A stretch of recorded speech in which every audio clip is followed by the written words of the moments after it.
Hola, ¿cómo están? Mi nombre es Kevin y hoy quería compartirles un pequeño pasaje para mi devocional diario y está en Romanos en el capítulo 16 versículos 17 y 18 y dice así: Pero les ruego, hermanos, que se fijen en los que causan divisiones y tropiezos en contra de la doctrina que ustedes han aprendido y que se aparten de ellos, porque tales personas no sirven a nuestro Señor Jesucristo, sino a sus propios vientres, y con suaves palabras y lisonjas engañan los corazones de los ingenuos.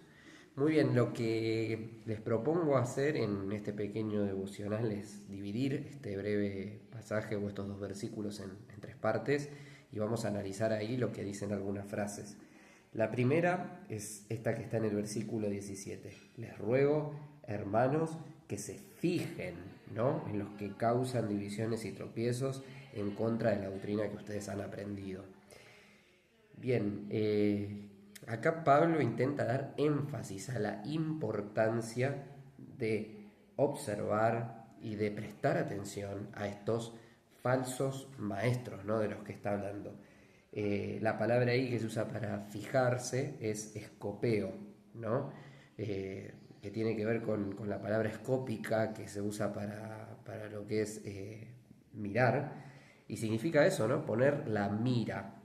Eh, algunos armamentos militares tienen lo que se llama una mira telescópica o mirilla telescópica, que es un sistema óptico, ¿no?, cuya función consiste en aumentar la imagen de manera nítida del objetivo enfocado, para facilitar de esta manera la precisión y exactitud de la puntería, ¿no?, y aumentar las posibilidades de acertar disparos a larga distancia con un arma, ¿no?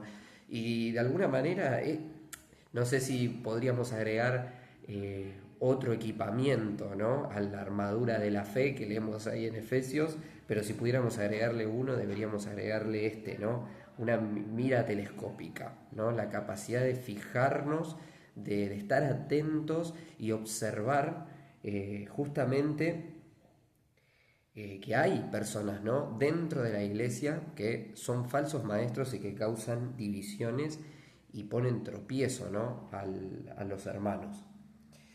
Y entonces, en segundo lugar, vamos a ver qué es lo que nos pide Pablo, aparte de fijarnos, de poner la mira en esta situación. También nos dice que os apartéis de ellos, ¿no?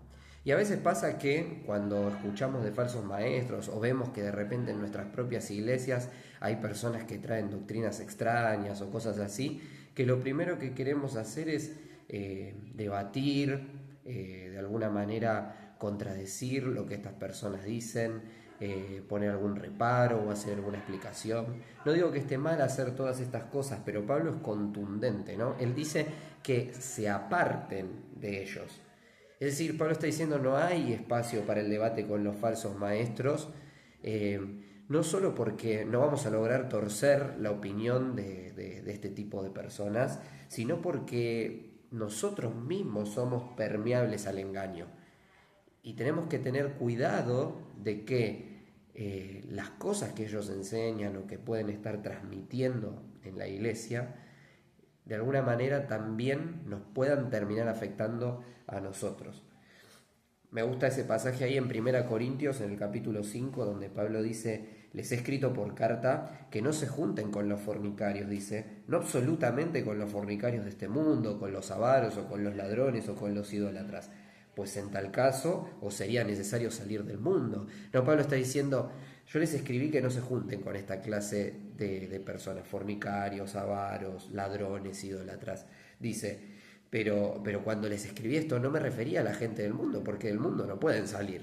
O sea, las personas que viven de esa manera son personas con las que tienen que convivir. Pero dice, les escribí que no se junten con ninguno que llamándose hermano fuere fornicario o avaro o idólatra o maldiciente o borracho o ladrón. Con el tal ni aún comáis, dice. Entonces Pablo nos está diciendo, no nos apartemos de la gente que tiene necesidad de Cristo, de los pecadores, pero sí de las personas que, diciendo que son hermanos, practican las cosas que practica la gente del mundo o tienen enseñanzas como las enseñanzas del mundo. Bien, y en la tercera parte nos dice ahí Tales personas no sirven a nuestro Señor Jesucristo, nos dice Pablo, sino a sus propios vientres, y con suaves palabras y lisonjas engañan a los corazones ingenuos. En esta parte es como si Pablo respondiera a una pregunta que nos estamos haciendo todos. ¿Por qué hay personas adentro de la iglesia que hacen esto? Bueno, él nos va a hablar primero de sus objetivos, ¿no? Ellos no sirven al Señor Jesús, sino a sus propios vientres, dice. Quieren conseguir algún beneficio económico, tal vez quieren conseguir algún beneficio egoísta, la fama y el reconocimiento de los demás. Tal vez son ególatras, se adoran a sí mismos y quieren ser originales o mostrarse como grandes sabios. Y en última instancia es porque son usados por el enemigo, ¿no? Me acuerdo de esa parábola que Jesús contaba ahí en Mateo 13, dice así, ¿no? Él les refirió otra parábola diciendo: el reino de los cielos es semejante a un hombre que sembró buena semilla en su campo, pero mientras dormían los hombres, vino su enemigo y sembró la cizaña entre el trigo y se fue. Y cuando salió la hierba y dio fruto, entonces apareció también la cizaña, ¿no? Y en esta parábola lo que leemos es que el que siembra la cizaña entre el trigo, ¿quién es? Es el enemigo, es el enemigo. Son personas usadas de alguna manera por el enemigo. Y también Pablo nos va a hablar de no solo de sus objetivos, sino de sus métodos. Dice que con suaves palabras y lisonjas engañan los corazones de los incrédulos. ¿Cuáles son los métodos de los falsos maestros? Bueno, las enseñanzas confusas, ¿no? Como acabamos de leer recién en la parábola del trigo y la cizaña, el trigo y la cizaña se parecen muchísimo, ¿no? Son enseñanzas confusas. Por ejemplo, hoy en día escuchamos todas esas enseñanzas de que Dios, por ejemplo, acepta que dos personas del mismo sexo estén juntas, porque Dios es amor. Sí, es verdad, la Biblia dice que Dios es amor, pero Dios condena este tipo de acciones, ¿no? Y la llama pecado.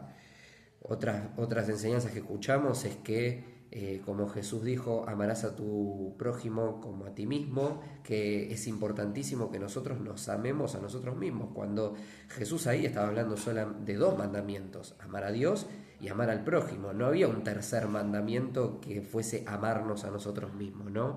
Y esa clase de enseñanzas confusas que se apoyan en la palabra de Dios son las que después terminan generando confusión entre los creyentes, y eso inevitablemente deriva en pecados y prácticas que no glorifican a Dios.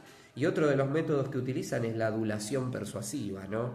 De alguna manera hablarle a las personas de la manera en que desean que les hablen, de alguna manera llamar la atención de estas personas, haciéndolas sentirse bien consigo mismas para poder persuadirlas, engañarlas y convencerlas, ¿no?